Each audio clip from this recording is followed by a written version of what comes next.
Tenders and turntables. The big stations at both ends of the line each have a turntable. The Fat Controller had made them so that Edward, Henry, Gordon, and James can be turned round. It is dangerous for tender engines to go fast backwards. Tank engines like Thomas, however, don't need turntables. They can go just as well forwards as backwards. But if you heard Gordon talking a short while ago, you would have thought the Fat Controller had given him a tender just to show how important he was. "You don't understand, little Thomas," said Gordon. "We tender engines have a position to keep up. You haven't a tender, and that makes a difference. It doesn't matter where you go. We are important, however, and the Fat Controller, to make us shunt and fetch our own trucks and coaches and go on some of those, dirty sidings. It's not the proper thing."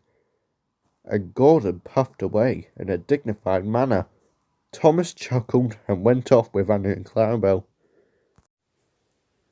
Upon reaching the terminus, Gordon waited till all the passengers had got out.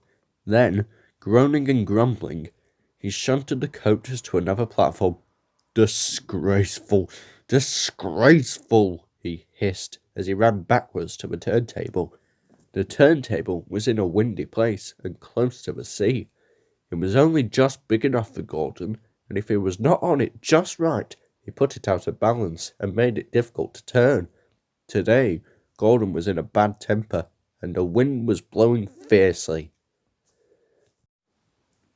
His driver tried to make him stop in the right place. Backwards and forwards they went, but Gordon wasn't trying.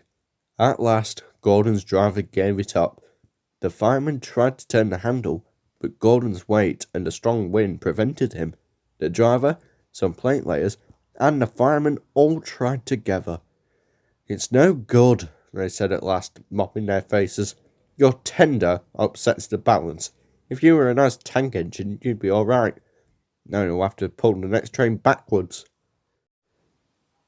Gordon came to the platform. Some little boys shouted, "Come on, quick! Here's a new tank engine!" "What a whiz," they said when they came near. "It's only Gordon back to front." Gordon hissed emotionally. He puffed to the junction. "Hello," called Thomas. "Plain tank engines? Sensible engine. Take my advice. Scrap your tender and have a nice bunker instead." Gordon snorted, but he didn't answer. Even James laughed when he saw him. "Take care," hissed Gordon. "You might stick too." "No fear," chuckled James. "I'm not so fat as you." "I mustn't stick," thought James anxiously, as he ran to the turntable later on.